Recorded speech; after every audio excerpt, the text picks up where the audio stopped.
आज का हमारा मौजूद जो है वो ऑटोमोबाइल एयर के बारे में है। दुनिया में जितनी भी कारें हैं जिनमें एसी इंस्टॉल किया गया है, उसके अंदर जो कंप्रेसर इस्तेमाल होगा वो ओपन टाइप होगा, ओपन टाइप रेसिप्रोकेटिंग होगा या ओपन टाइप रोटरी होगा।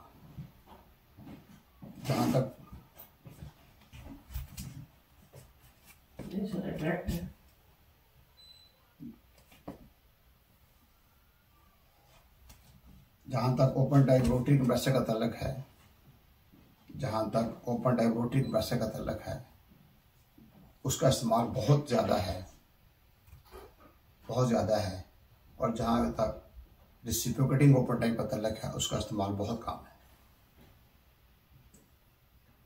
अब ऐसा है कि रोटरी कंप्रेसर हो या रेसिप्रोकेटिंग कंप्रेसर हो, इसके साथ कोई मोटर इस्तेमाल नहीं होती, बल्कि जो इंजन है उसी की ताकत के ज़रिए कंप्रेसर को चलाया जाता है।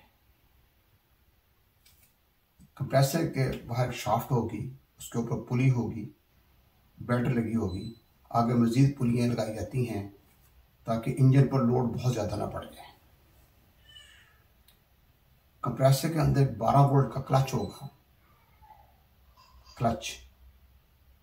उसको नेगेटिव पहले दी होती है, जब एसी का बटन ऑन करते हैं तो उसको पॉजिटिव मिल जाती है, तो क्लच जो है वो मैग्नेटाइज हो जाता है।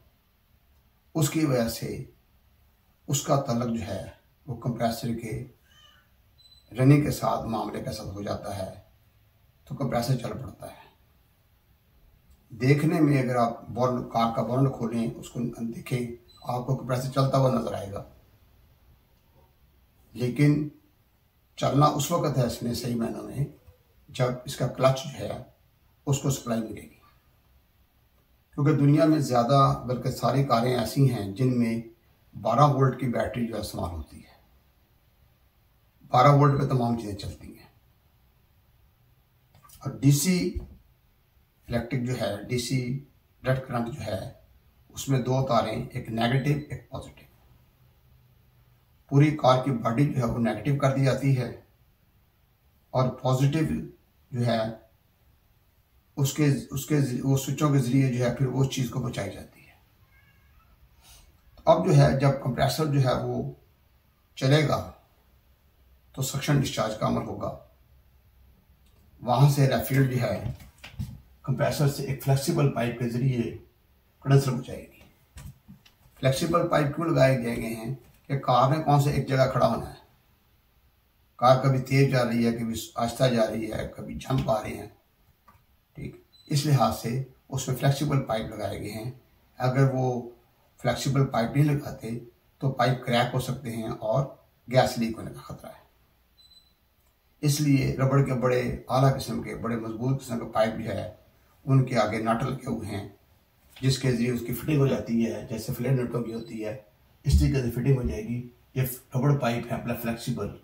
ये डिस्चार्ज लाइन का मैंने पाइप ज़ाहिर किया है, अपने हाथों से ज़ेन के मुताबिक ये बना लिया है। तो इसलिए अगर खूबसूरती में कमी है उसको बर्दाश्त करें, लेकिन इसको देखें, असल बात को समझें। तो यहाँ से पर कंडेंसर आ गया। कंडेंसर जो है उसमें रेफिड गई। कंडेंसर जो है वो जहाँ पर रेडिएटर लगा होगा उसके पीछे के साथ ही कंडेंसर लगा देते हैं। अगर कार छोटी है, अगर कार बड़ी है तो दो फैन लगाएंगे। एक रेडिएटर के लिए पंखा अलग लगा होगा और कंडेंसर के लिए अलग पंखा लगा होगा। तो बाहर तो पंखा जो है इसकी हीट खारिज करेगा। फोर्स कनेक्शन है, लिखा हुआ मैंने, फोर्स कनेक्शन कंडेंसर है, फ्लैट कॉइल है, फिंस टाइप है और फोर्स कनेक्शन है। अब फिंस जो है ना ज़रा डिफरेंट किस्म की होंगी, ज़रा और तरह की लगा दी गई हैं, लेकिन फिंस लगी हुई हैं। पाइप जो है कंडेंसर का वो ज़रूरी नहीं कि गोल हो, वो चपटा बना दिया गया है। और तो कंडेंसर जो है वो कंडेंसेशन का ही काम कर रहा है। तो इस तरह की हीट खारिज करने के बाद जो है रेफ्रिजरेंट जो है वो एक रिसीवर ड्रायर के अंदर जाती है। रिसीवर ड्रायर जो है अब रेफ्रिजरेटर के अंदर, डीप फ्रीजर के अंदर, इलेक्ट्रिक वाटर कूलर के अंदर सिर्फ ड्रायर स्ट्रेनर लगा होता है, लेकिन इसके अंदर जो है ये एक बोतल की तरह, अल्युमिनियम की बोतल है, ठीक है, की तरह है। उसके अंदर ऐसे रेफ्रिजरेंट फेंकी गई है और उसके तय से एक पाइप के जरिए रेफ्रिजरेटर को निकाला जाता है ताकि 100% लिक्विड आगे जाए। अगर थोड़ी सी कमी रह जाती है तो इसकी वजह से पूरी हो जाएगी। उसके अलावा जो है इसके अंदर जो है एक सिलिका जेल जो है उसकी छोटी सी थैली जो है इसके अंदर मौजूद होगी। वो क्या करेगी कि इसके अंदर कोई नमी होगी वो रेफ्रिजरेंट के अंदर जज़ब कर लेगी। अब जो रेफ्रिजरेंट जो है आगे जा रही है, आगे साइड ग्लास लगा हुआ है, तो साइड ग्लास से पता लग जाएगा कि रेफ्रिजरेंट पूरी है या नहीं पूरी है। अगर वो साफ और शफाफ नजर आ रहा है और उसमें बबल्स वगैरह नहीं है, इसका मतलब गैस पूरी है। उसके बाद जो है रेफ्रिजरेंट जो है वो आगे जाती है, एक्सपेंशन वाल जो है, थर्मल एक्सपेंशन वाल ही इस्तेमाल होता है और कोई एक्सपेंशन वाल नहीं होता। थर्मोस्टेटिक एक्सपेंशन वाल भी कह सकते हैं, थर्मल एक्सपेंशन वाल भी कह सकते हैं, दोनों ही सही हैं। तो अब ये है इससे रेफ्रिजरेंट जो है इससे दबाव कम करके इसने एवापोरेटर में रेफ्रिजरेंट भेजनी है। और इसके साथ एक इसकी कैपिलरी ट्यूब होती है, थर्मो बल्ब जो है, जो सक्शन लाइन के साथ लगाया जाता है। ये इसकी सक्शन लाइन है, सक्शन लाइन के साथ लगाया जाएगा। और ये बहुत कारआमद जो है रेफ्रिजरेंट कंट्रोल है। बाकी रेफ्रिजरेंट कंट्रोल जो है यहाँ पर बेहतर साबित नहीं होंगे। इसलिए जितनी भी कारें पूरी दुनिया में, कोई भी कार है उसको देखें, उसमें थर्मोस्टेट एक्सपेंशन वाल ही लगा हुआ। उसके बाद जो है रेफ्रिजरेंट जो है एवापोरेटर में जाती है। एवापोरेटर जो है वो जहाँ ड्राइवर बैठता है और उसके साथ दूसरी सीट होती है, बेशक लेफ्ट हैंड ड्राइव है या राइट हैंड ड्राइव है, उनके दरमियान के अंदर डैशबोर्ड के पीछे की तरफ एवापोरेटर होता है। ये भी फ्लैट पैनल फिन्स टाइप होता है और साथ फैन लगा होता है। फैन डीसी का होगा, कंडेंसर का फैन भी डीसी का ही है, इसका फैन भी डीसी का ही है। सिर्फ ये है कि ये ज़रा ब्रोड की शक्ल का बना देते हैं, तो इस तरीके से एयर जो है वो मुख्तलिफ जगह पर डक्ट्स बनाए होते हैं। जहाँ ड्राइवर बैठा हुआ है उसके लेफ्ट साइड पर, जब दूसरा बंदा बैठा हुआ है उसके राइट साइड पर, और दरमियान में 3 जगह डक्ट जो है वो बनाए जाते हैं। आमतौर पर छोटी कारों में, बड़ी कारों में डक्ट पीछे की तरफ भी ले जाते हैं, वहाँ से भी थ्रो आती है। तो इस तरीके से यानी पूरी एयर जो है वो कार के अंदर आएगी और वापस जो है डैशबोर्ड के नीचे की तरफ फिल्टर लगा हुआ है, उसके पीछे एवापोरेटर है, दोबारा फिर हो जाए। इस तरीके से वो हवा, ठंडी हवा चलती जाएगी और कार जो है वो ठंडी हो जाएगी, अंदर से टेम्परेचर जो है वो कम हो जाएगा। यहाँ पे भी फ्लेक्सिबल पाइप दिखाया हुआ है। ये भी रबड़ पाइप है जो कंप्रेसर के साथ, यानी कंप्रेसर के साथ 2 लाइनें लगी हैं, एक सक्शन लाइन है, एक डिस्चार्ज लाइन है। सक्शन और डिस्चार्ज लाइन, ये 2 लाइनें लगी हुई हैं, दोनों फ्लेक्सिबल हैं। और अगर ये कभी कहीं ख़राब हो जाए तो तब्दील की जा सकती हैं। आम रूटीन में ये काफ़ी अर्से तक सही चलती हैं। तो जो एवापोरेटर है ये भी एल्युमिनियम का, और फिन्स भी एल्युमिनियम की इस्तेमाल की जाती हैं ज़्यादातर। जो कंडेंसर है वो एल्युमिनियम का, ट्यूबें और फिन्स एल्युमिनियम की, और कॉपर की ट्यूबें और फिन्स एल्युमिनियम की, ये इस तरीके से होगा। ज़्यादातर copper, aluminium, aluminium, aluminium evaporator के अंदर। इस तरीके से ये इसका सर्किट है। तो डिस्चार्ज लाइन से पहले रेफ्रिजरेंट जो है कंडेंसर में गई, कंडेंसर में अपनी हीट खारिज करने के बाद वो खराज से लिक्विड हालत में है, प्रेशर कम नहीं हुआ। अब लिक्विड जो है वो रिसीवर ड्रायर में जाएगा। जो छोटे रिसीवर ड्रायर हैं उनके ऊपर साइड ग्लास होता है। छोटी कारों में छोटा रिसीवर ड्रायर, अगर बड़ी कार है तो रिसीवर ड्रायर अलग है, साइड ग्लास अलग है। उसके बाद एक्सपेंशन वाल है, एक्सपेंशन वाल ने दबाव कम करना, दबाव कम करने रेफ्रिजरेंट जो है वो एवापोरेटर में जाएगी। साइकिल वैसे ही है और वहाँ सक्शन लाइन के जरिए कंप्रेसर के अंदर वापस आ जाएगी। अब यहाँ पर जो इसके अंदर गैस इस्तेमाल होती है, पहले जो 25-30 साल पुरानी कारें थी उनके अंदर R12 डाइक्लोरोमेथीन उसका इस्तेमाल होता था। सफ़ेद रंग का सिलेंडर था, वो डाली जाती थी। उसके बाद फिर उसकी जगह सब्स्टिट्यूट आ गया, क्योंकि R12 जो है अगर वो लीक होती है ओजोन के लिए डेंजर है, ओजोन के शिकाफ को बड़ा करती है। उसके अंदर क्योंकि क्लोरीन होती है, इस क्लोरीन की वजह से काम खराब होता है। लेकिन कारकर्दगी के लिहाज से, ठंडक पैदा करने के लिए से R12 जो है बेहतरीन गैस है, बहुत अच्छी गैस है। लेकिन क्योंकि मजबूरी ये है, उसकी जगह फिर 134 जो है वो आ गई है। अब दुनिया में तकरीबन तमाम कारों के अंदर 134 गैस जो है उसका इस्तेमाल किया जा रहा है। 22 नंबर भी गैस डाली जा सकती है, लेकिन वो कंप्रेसिबल लोड ज़्यादा होगा, इसलिए 134 जो है उसी का इस्तेमाल जो है वो किया जा रहा है। अब यहाँ पर जो है जो रिसीवर ड्रायर है, बाद दफ़ा इसके अंदर जाली भी होती है, लगा देते हैं, चौक हो जाता है, बंद हो जाता है। वो ऐसा होता है कि जो काम करने वाले हैं वो केयर नहीं किया, फर्ज करें गंदगी अंदर चले गई, फिर इसको चेंज करना पड़ता है। तो उसके बाद गैस दोबारा चार्ज करनी पड़ेगी। साइड ग्लास में आपको बता चुका हूँ, थर्मल एक्सपेंशन वाल्व का भी आपको बता चुका हूँ कि इसका यानी मकसद क्या है, दबाव कम करना, ये एक सर्किट के अंदर है। लेकिन एक बात याद रखिएगा कि जो थर्मल एक्सपेंशन वाल्व है वो या तो 12 नंबर गैस का होगा या 134 का होगा। अगर 12 नंबर वाली गैस है तो 12 नंबर वाला थर्मल एक्सपेंशन वाल्व इस्तेमाल करना है, अगर 134 तो 134 वाला इस्तेमाल करना है। तो अगर आपने 12 की जगह 134 वाला इस्तेमाल किया है या आप गैस 134 डालना चाहते हैं, तो फिर आपको एक्सपेंशन वाल्व भी चेंज करना पड़ेगा। ये इसके अंदर है। बाकी अगर इसमें सर्किट में गैस लीक हो जाती है, कोई जोड़ लीक होता है, वो जोड़ जो है दोबारा लगाना पड़ेगा, गैस फिर दोबारा चार्ज करनी पड़ेगी। और तरीकाकार वही है, पहले प्रेशर दे के लीक चेक करनी है। इसी के साथ जगह बनी होगी प्रेशर देने के लिए, तो प्रेशर दे के लीक चेक करनी है। अगर कोई एवापोरेटर लीक हो गया है तो इलेक्ट्रॉनिक्स लीक डिटेक्टर जो हैं वो मिल जाते हैं, उनके उसको लेके अंदर की तरफ लेके जाते हैं, उसकी पाइप को एवापोरेटर के पास।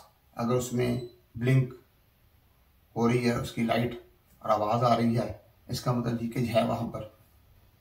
फिर डैशबोर्ड खोलना पड़ता है, एवापोरेटर को बाहर निकालना पड़ता है, उसको फिर एल्युमिनियम का टाँका लगाना पड़ता है, फिर दोबारा चेक करके दोबारा लगा लेते हैं। अगर वो ज़्यादा जगह लीक है तो बेहतर है कि एवापोरेटर ही नया डाल दिया जाए, नया लगा दिया जाए। अगर ज़्यादा जगह पर लीक है, अगर एक आध टांग जगह लीक है, 2 जगह लीक है, तो चलो सोल्डरिंग करके दोबारा यानी ना लगाया जा सकता है। जहाँ तक कंडेंसर का तल्लक है, कंडेंसर को बाहर से लीक होता है, इसको भी सोल्डरिंग किया जा सकता है। अगर जॉइंट लीक हो रहे हैं, ये जॉइंट है, तो वहाँ पर उनको दोबारा लगाया जा सकता है। लेकिन प्रेशर देकर लीक चेक करनी बहुत ज़रूरी है। मामूली सी लीक भी नहीं होनी चाहिए। जब आपको 100% यकीन हो जाए लीक नहीं है, फिर इसको वैक्यूम करते हैं। वैक्यूम करने के बाद गैस चेंज कर देते हैं। वैक्यूम पंप जैसे एक रेफ्रिजरेटर को करते हैं, इसी तरीके से प्रेशर देकर लीक चेक करते हैं, इसी तरीके से वैक्यूम करते हैं, इसी तरीके गैस चेंज कर देते हैं। और जब गैस चेंज करनी है तो उसके बाद जो है उसको काम रैपिड करना है, तो एक्सीलेटर देते हैं। इंजन की रफ्तार तेज हो जाती है, उसकी रफ्तार तेज होने से इसकी रफ्तार भी तेज होती है, तो वो फिर गैस जो जल्दी चार्ज हो जाती है। लेकिन गैस थोड़ी चार्ज करने के बाद चेक करना है कंडेंसर किस हद तक गर्म है, सक्शन की क्या पोजीशन है। अगर 10-15 मिनट भी चल गए हैं, सक्शन ठंडी नहीं आ रही, थोड़ी सी गैस और चार्ज करें। इस तरीके से जो है उसका जो सक्शन प्रेशर है वो 20 और 25 के दरमियान गर्मियों के दिनों में वो काम कर जाता है। सक्शन अगर ठंडी आ गई है तो मज़ीद गैस चार्ज नहीं करनी, और मज़ीद आपको साइड ग्लास से पता लग जाएगा गैस पूरी हो गई कि नहीं होगी। ये इसके अंदर सिलसिला है, ये कारों के अंदर ये चल रहा है। लेकिन थोड़ा सा इलेक्ट्रिक को समझना ज़रूरी होता है कि वो जो क्लच को तारें जा रही हैं उसको थोड़ा समझ लेना है। और कोई ऐसी बात नहीं, 2 पंखे लगे, दोनों पंखों को भी इलेक्ट्रिक जा रही है कि ये ना कंडेंसर का पंखा बंद हो गया हो या कोई चीज़ फंस गई है या कोई वजह हो गई है, वो चलना ज़रूरी है। अगर वो चलेगा तो कूलिंग होगी। एवापोरेटर का पंखा का चलना भी ज़रूरी है। ये तो एक कार के बारे में आ गया। जितनी भी कारें हैं उनका असूल यही है।